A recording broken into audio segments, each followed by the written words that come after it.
உயிரி கழிவுகளை கொட்டுவோர் மீது குண்டர் தடுப்பு சட்டத்தில் நடவடிக்கை எடுப்பது உள்ளிட்ட 5 சட்ட மசோதாக்களுக்கு ஆளுநர் ஆர்.என். ரவி ஒப்புதல் அளித்ததை அடுத்து சட்டங்கள் அமலுக்கு வந்தன.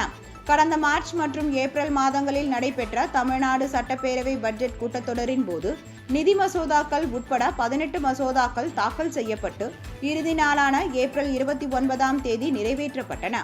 இவற்றில் நிதி மசோதாக்கள் மற்றும் மாற்றுத்திறனாளிகளுக்கு உள்ளாட்சி அமைப்புகளில் பிரதிநிதித்துவம் அளிக்கும் சட்ட மசோதாக்கள் உட்பட 6 மசோதாக்களுக்கு ஆளுநர் ஆர்.என். ரவி ஏற்கனவே ஒப்புதல் அளித்து அவை அரசிதழில் வெளியிடப்பட்டு அமலுக்கு வந்துவிட்டன.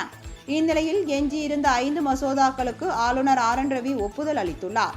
இதன் மூலம் உயிரி மருத்துவ கழிவுகளை வெளிமாநிலங்களிலிருந்து எடுத்து வந்து தமிழகத்தில் கொட்டுவோர் அல்லது குவித்து வைப்போர் மீது குண்டர் தடுப்பு சட்டத்தில் நடவடிக்கை எடுக்க வழிவகை ஏற்பட்டுள்ளது. அதேபோல் இதில் கடன் நிறுவனங்களின் வலுக்கட்டாய நடவடிக்கைகளில் இருந்து பொருளாதாரத்தில் பின்தங்கியவர்கள், நலிந்த குழுக்கள், தனிநபர்கள், குறிப்பாக விவசாயிகள், மகளிர் சுய உதவிக்குழுக்களை விடுவிக்கவும் பாதுகாப்பதற்காகவும் புதிய சட்டம் ஆளுநர் ஒப்புதலுடன் அமலுக்கு வந்துள்ளது. மேலும் பணக்கடன் வழங்கும் நிறுவனங்கள் பதிவு செய்ய வேண்டும். காவல்துறையில் இது தொடர்பாக அளிக்கப்படும் புகார்களை வாங்க மறுக்கக்கூடாது. பதிவு சான்றிதழ் பெறாமல் கடன் வழங்கினால் 3 ஆண்டுகள் வரை சிறை, 1 லட்சம் ரூபாய் அபராதம் விதிக்கப்படும். கடன் பெறுபவரிடம் இருந்த கடனை வசூலிக்கும் போது கடன் பெறுபவர், அவரது குடும்ப உறுப்பினர்கள் வலுக்கட்டாய நடவடிக்கைகளுக்கு உட்படுத்தக்கூடாது.